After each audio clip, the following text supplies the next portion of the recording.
తెలంగాణ కాంగ్రెస్లో అసలు ఏం జరుగుతుంది? ఏంది గొడవలు? ఏంది విమర్శలు? ఏంది వ్యాఖ్యలు? ఏకంగా ముఖ్యమంత్రి రేవంత్ రెడ్డిపై కొండ సుస్మిత తీవ్ర వ్యాఖ్యలు చేసింది.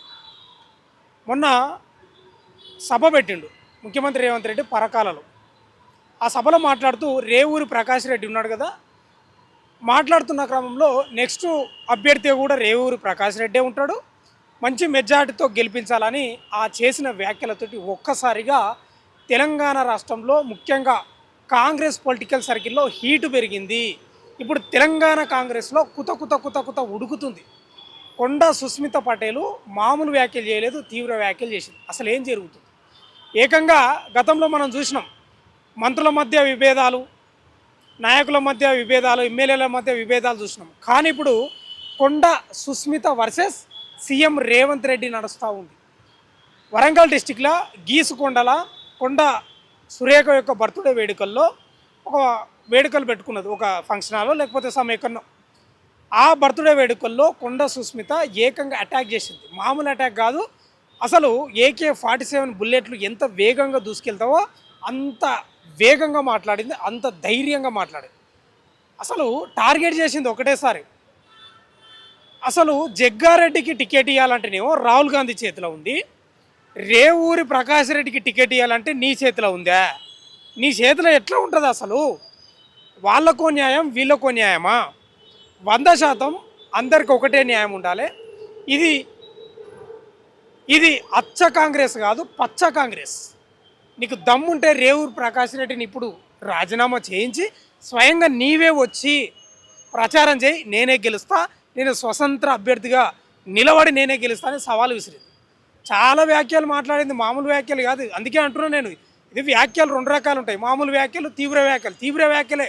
ముఖ్యమంత్రి రేవంత్ రెడ్డిపై ఈ మాటలు మాట్లాడడంతో ఏకంగా ప్రతిపక్షాలకు ఒక ఆయుధం దొరికింది, మంచి ఆయుధం దొరికింది. బీఆర్ఎస్కి కానీ బీజేపీకి కానీ. వాళ్ళు ఏమంటారో తెలుసా? ఇప్పుడు అమ్మయ్య మాకేం లేదు అయ్యే బాధ, ఇంక మేము పెద్ద కష్టపడాల్సిన అవసరం లేదు, ఎందుకంటే కాంగ్రెస్ పార్టీని ఓడించేది మేము పోరాటం చేస్తే ఓడిపోతుంది, కాంగ్రెస్ పార్టీ నాయకులే కార్యకర్తలే వాళ్ళే ఓడిస్తారు, మాకు చాలు, ఇది సంతోషం, కలకాలం ఇదే గొడవలు జరగాలని వాళ్ళు దీవిస్తున్నారంట. 100%. మరి కాకపోతే ఏంది, ఎన్ని గొడవలు జరుగుతున్నాయి కాంగ్రెస్ పార్టీలో? కాంగ్రెస్ పార్టీలో విచిత్రం ఏంటంటే అధికారంలో ఉన్న గొడవలు జరుగుతాయి, ఇదే గాంధీ భవన్లో. అధికారంలో లేకున్నా కూడా గొడవలు జరుగుతాయి. ఇక్కడ గాంధీ భవన్లోనే కాదు, మీకు ఎక్కడ డిస్టిక్లలో తీసుకోండి, ఎక్కడైనా అధికారంలో ఉన్న గొడవలు జరుగుతాయి, అధికారంలో లేకున్నా గొడవలు జరుగుతాయి. మొన్నటి వరకు మనం నెలకొక అంశం నడుస్తూనే ఉంటుంది, నెలకొక ఇష్యూ నడుస్తూనే ఉంటుంది. ఎందుకు మనం మందుల సామెల్ వర్సెస్ కోమటిరెడ్డి రాజగోపాల్ రెడ్డి, మందుల సామెల్ వర్సెస్ సామాల కిరణ్ కుమార్ రెడ్డి మొన్నటి వరకు చూసినాం. తర్వాత అంతకుముందు కొండ సురేఖ వర్సెస్ పొంగులేటి శ్రీనివాసరెడ్డి నడిచింది. తర్వాత ఆ మధ్య కాలంలో కొండ సురేఖ వర్సెస్ కడియం శ్రీహరి నడిచింది. తర్వాత ఇప్పుడు లేటెస్ట్గా ఏంటంటే ఎమ్మెల్యే మెగారెడ్డి వర్సెస్ చిన్నారెడ్డి నడుస్తూ ఉంది. ఈ వర్సెస్లే ఉన్నాయి కాంగ్రెస్ పార్టీలో. అందుకే నేను అంటున్నా, కాంగ్రెస్ పార్టీలో ఒక నినాదం ఉంది, ఒక నానుడి ఉంది. కాంగ్రెస్ పార్టీని ఎవరు ఓడించారు? ప్రతిపక్షాలు బలంగా కొట్లాడితే, ప్రజల పక్షాన నిలబడి కొట్లాడితే ఓడిపోదు. 100% కాంగ్రెస్ పార్టీ నాయకులే ఓడించుకుంటారు, వాళ్ళే గుంతలు తీస్తారు అని ఏదైతే నానుడి ఉందో అది 100% నిజం. అసలు ఏం జరుగుతుంది కాంగ్రెస్ పార్టీలో? రేవంత్ రెడ్డి నాయకత్వానికి విలువనే లేదా? రాజగోపాల్ రెడ్డి కూడా తీవ్ర వ్యాఖ్యలు చేస్తాడు. ఇంకోటి మర్చిపోయినా నేను, ఆ మధ్యకాలంలో జక్కిడి శివచరణ్ రెడ్డి వాళ్ళ తండ్రి జక్కిడి ప్రభాకర్ రెడ్డి వర్సెస్ ఈశ్వరమ్మ యాదవ్ కూడా నడిచింది. ఇప్పుడు జక్కిడి ప్రభాకర్ రెడ్డి కూడా సస్పెండ్ కూడా చేసిండ్రు. మీరు ఎన్ని వర్సెస్ చూడండి, మళ్ళీ నేను రిపీట్ చేయలేను కానీ దాదాపు 5-6 అయింది. ఇప్పుడు లేటెస్ట్ ఏంటంటే కొండ సుస్మిత వర్సెస్ రేవంత్ రెడ్డి నడుస్తుంది. ఇప్పుడు నోటీసులు పంపించిండు క్రమశిక్షణ కమిటీ చైర్మన్ మల్లు రవి. నోటీసులు పంపితే నాకేం సంబంధం? కొండ సురేఖ చెప్తా ఉంది, నాకేం సంబంధం? ఆమె చిన్నపిల్ల, తెలుసో తెలియకుండా మాట్లాడింది, కొంత ఆవేశంలో ఆవేదనలో ఉంది, బాధలో ఉంది, నాకు అసలు సంబంధం లేదు, ఎవరో అసలు ఆమె పార్టీ సభ్యత్వమే లేదు, ఆమె మాట్లాడితే నాకెట్లా నోటీసులు అని కొండ సురేఖ చెప్తా ఉంది. ఇప్పుడు విచిత్రం ఏంటంటే కొండ సురేఖకు తెలియకుండా ఈ వ్యాఖ్యలు చేస్తుందా? ఇది ఒక ప్రశ్నార్థకం. అసలు రేవంత్ రెడ్డి పాలన కంటే, తెలంగాణలో రేవంత్ రెడ్డి పాలించడం కంటే వీళ్ళను సిట్రైజ్ చేయడమే ఎక్కువైపోయింది. అసలు కాంగ్రెస్లో ఇదే పెద్ద తంట. జాతీయ పార్టీలో ఇదే పెద్ద తంట. ఒకప్పుడు బీజేపీ అంటే కట్టుదిట్టంగా ఉంటుండే, ఒక చెప్పిన మాట గీస్తే దాటకుంటుండ్రని ఒక నానుడు ఉండే ఏది బీజేపీకి. ఇప్పుడు బీజేపీ కూడా అట్లే తయారైంది. మొన్న జాతీయ నబీ ఆధ్వర్యంలో ఒక బీజేపీ జాతీయ జట్టును ఎంపిక చేశారు. 65 మందితో కూడినది. ఒక్కరికి స్థానం దక్కలేదు బీజేపీ వాళ్ళది కూడా అట్లే తయారైంది అనుకోండి, కాకపోతే పెద్ద కనిపిస్తలేదు. కానీ తెలంగాణ కాంగ్రెస్లో, తెలంగాణ రాష్ట్రంలో, తెలంగాణ పొలిటికల్ సర్కిల్లో మొత్తం హాట్ టాపిక్గా మారింది. ఇప్పుడు బీఆర్ఎస్కు మంచి ఆయుధం దొరికింది, పదునైన ఆయుధం దొరికింది. మరి ఎవరు కంట్రోల్ చేయాలి? ఇప్పుడు రేవంత్ రెడ్డి కూడా జగ్గారెడ్డికి టికెట్ ఇవ్వాలంటేనే రాహుల్ గాంధీ చేతిలో ఉంది అంటాడు. రేవూరి ప్రకాష్ రెడ్డికి టికెట్ ఇవ్వాలంటే నా చేతిలో ఉందని ఆయన అంటాడు. ఇప్పుడు కొండా సుస్మిత పటేల్ ఏంది ఆమె చెప్పేది? 100% పరకాల నా అడ్డ, అది నాది, నేను పోటీ చేస్తాడా? మొన్ననే మిస్ అయింది ఎట్లనో. అప్పుడు కూడా కొండా మురళి మా తండ్రి గారు ప్రచారం చేస్తేనే రేవూరి ప్రకాష్ రెడ్డి గెలిచిండు, మా నాయనను అసలు రేవంత్ రెడ్డి ఇప్పుడు పట్టించుకుంటలేడు, పిసిసి అధ్యక్షుడిగా చేయాలని నా తల్లి కొండా సురేఖ, కొండా మురళి ఫస్ట్ ప్రతిపాదించిందే వీళ్ళిద్దరూ. అసలు అధికారంలోకి వచ్చిన తర్వాత మా నాయనను పట్టించుకోలేదు, మా నాయనకు ఆ పదవులు ఇస్తారు ఈ పదవులు ఇస్తారు అని ఆశ పెట్టి రేవంత్ రెడ్డి మోసం చేసిండు. అధికారంలోకి వచ్చిన తర్వాత నీకు అహంకారం పెరిగింది అని చాలా తీవ్ర వ్యాఖ్యలు చేసింది. మామూలు వ్యాఖ్యలు కాదు. ఇప్పుడు అంత ఈజీగా తీసుకోవాలి వ్యాఖ్యలను, ఏం తీసుకోవాల్సిన అవసరం లేదు. ఎందుకంటే ఏదో ఈ మధ్యకాలంలో రాజకీయాల్లోకి వచ్చింది, లేకపోతే కొత్తగా రాజకీయాలు, వాళ్ళ ఇంట్లోనే రాజకీయాలు ఉన్నాయి కదా. వాళ్ళ అమ్మ గతంలో మంత్రిగా పనిచేసింది, కాంగ్రెస్లో వేసింది, బీఆర్ఎస్లో వేసింది, ఇప్పుడు మంత్రిగా ఉంది. అసలు ఏం జరుగుతుంది? ఇంకో వార్త ఏంటంటే వీళ్ళంతా తెగించే మాట్లాడుతున్నారు. కొండా సురేఖ కుటుంబం ఏదైతే అయ్యింది, పోతే వేరే పార్టీలకన్నా పోదాం, అసలు ఇంకోటి ఏంటంటే బీఆర్ఎస్లోకి టచ్లోకి పోయిందనే వార్తలు కూడా వస్తున్నాయి. మరి రేవంత్ రెడ్డి ఏం కంట్రోల్ చేస్తున్నాడు? మల్లు రవి ఉన్నాడు, క్రమశిక్షణ కమిటీ చైర్మన్, ఆయననే ఓసారి క్రమశిక్షణ తప్పుతాడు. 100% నేను చెప్పేది. ఆయనపై గతంలో ఉమ్మడి పాలమూరు ఎమ్మెల్యేలే ఫిర్యాదు చేసిండ్రు క్రమశిక్షణ కమిటీ చైర్మన్ పై. అంటే ఒకసారి అర్థం చేసుకోండి, అంటే కాంగ్రెస్ పార్టీలో ఏదైనా సాధ్యమే. క్రమశిక్షణ కమిటీ చైర్మన్ కూడా క్రమశిక్షణ తప్పుతాడనే అనడానికి నిదర్శనం మల్లు రవి ఇన్సిడెంట్లు కూడా ఉన్నాయి.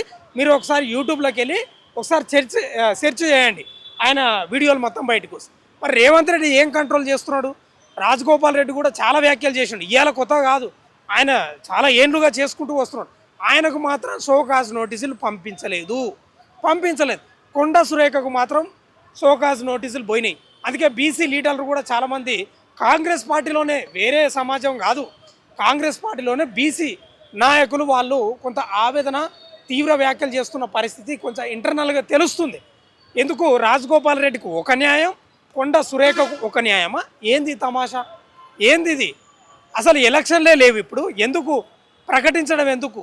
ఏం చేద్దాం అనుకున్నాడు కాంగ్రెస్ను? నేను 2034 వరకు నేనే ఉంటా అని చెప్తా ఉన్నాడు. ఆయన ఉండాలంటే ఇట్లా నా చేసేదని చాలా తీవ్ర వ్యాఖ్యలు చేస్తా ఉన్నాడు. ఎవరి చేతులు ఉందో అర్థమైతే లేదు కాంగ్రెస్. ఇవాళ తెలంగాణ కాంగ్రెస్ ఎవరి చేతులు ఉందో అర్థమైతే లేదు. పిసిసి మహేష్ కుమార్ దగ్గర మైకు పెట్టినరు అనుకో, ఆయన ఏదో మేము చర్యలు తీసుకుంటున్నాం, సహించేదే లేదు, గీత దాటితే క్షమించమని చెప్తారు. గీత దాటుడు కాదు మహేష్ కుమార్ గౌడ్ గారు, దుంకిన్రు, 4-5 మీటర్లు దుంకిన్రు. గీత దాటుడు అంటే ఏంది? ఇట్లా గీత దాటుడు కాదు, దుంకిన్రు అవతలకి. మరి ఏం చర్యలు తీసుకున్నారు మీరు? అందరికి ఒకటే రకంగా తీసుకోవాలి కదా. రాజగోపాల్ రెడ్డికో న్యాయం, వీళ్ళకో న్యాయం ఉంటే కాదు కదా. అసలు ఇది ఏం నడుస్తుంది కాంగ్రెస్లో? మీరు పాలన చేస్తున్నారా, లేకపోతే మీ కాంగ్రెస్ పార్టీలో సిట్ రైట్ చేసుకుంటున్నారు? మీ కాంగ్రెస్ పార్టీ నాయకులను, మంత్రులను, కాంగ్రెస్ పార్టీ కార్యకర్తలను పాలిస్తున్నారా, తెలంగాణ ప్రజలను పాలిస్తున్నారా? ఏంది సమాధానం? ఏం జరుగుతుంది? రేవంత్ రెడ్డి అంటే సభ పెడతాడు, సభ పెట్టినప్పుడల్లా ఏదో దగ్గర పంచాయతీ నడుస్తూనే ఉంది.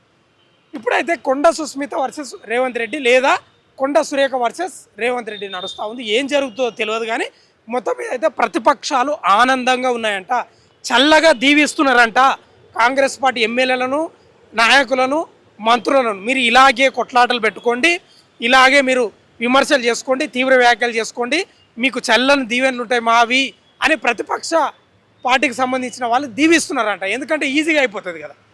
ఏం కాంగ్రెస్ నాకు అర్థం కాదు. ఏంది కాంగ్రెస్?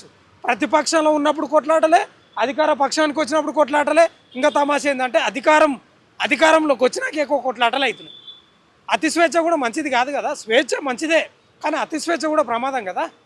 అది తెగేదాకా లాగొద్దు కదా. రేవంత్ రెడ్డి మొత్తం ఫెయిల్ అయినట్లే కనిపిస్తుంది. రాహుల్ గాంధీ ఏం పట్టించుకుంటున్నాడు. ఆయన తిప్పలు ఆయనది. ఆయనకు ఢిల్లీలోనే సరిపోతుంది. అసలు ఏం జరుగుతుందని కనీసం తొంగి చూసే అవకాశం కూడా లేదు. ఆయనకు ఓ కన్నికడ చూసే అవకాశం కూడా లేదు. ఇది కాంగ్రెస్ చరిత్ర. కాంగ్రెస్లో ఉండే అతిస్వేచ్ఛ. మాది సముద్రం. ఇంకా మాది ఇంకా ఎవడైనా ఈదొచ్చు, ఎవడైనా సావచ్చు, ఎవడైనా తేలొచ్చు, ఎవరైనా ముంచొచ్చు, ఎవరైనా తేలిపోవచ్చు అని డైలాగులు కొడతారు కదా. ఆ డైలాగులంతా ఇదే. నేను ఇదే గాంధీ భవన్ దగ్గర ఉండి నేను ఈ అంశం గురించి మాట్లాడుతాను. ఇది ఇంతటితోటి ఆగిపోతుంది అంటే ఆగిపోదు. కొండ సురేఖ కూడా తెగించిందంట. ఒక ఇంటర్నల్గా నాకు వస్తున్న సమాచారం బీఆర్ఎస్లోకి టచ్లోకి పోయిందంట. వస్తుంది తెలియదు మరి. ఏమైనా జరగవచ్చు, ఏదైనా జరగవచ్చు. ఇప్పుడు బీఆర్ఎస్ వాళ్ళకు కూడా ఎవరు వచ్చినా వాళ్ళని చేర్చుకుంటారు. మొన్న ఆయన పేరేం పేరు, సుంకే రవిశంకర ఏం పేరు ఉంది ఆయన, వర్ధన్నపాట మాజీ ఎమ్మెల్యే, ఆయన బీజేపీలోకి పోయిండు. ఫుల్ తిట్టిండ్రు. మళ్ళీ వచ్చి బీఆర్ఎస్లో చేరిండు. ఏమని లేదు.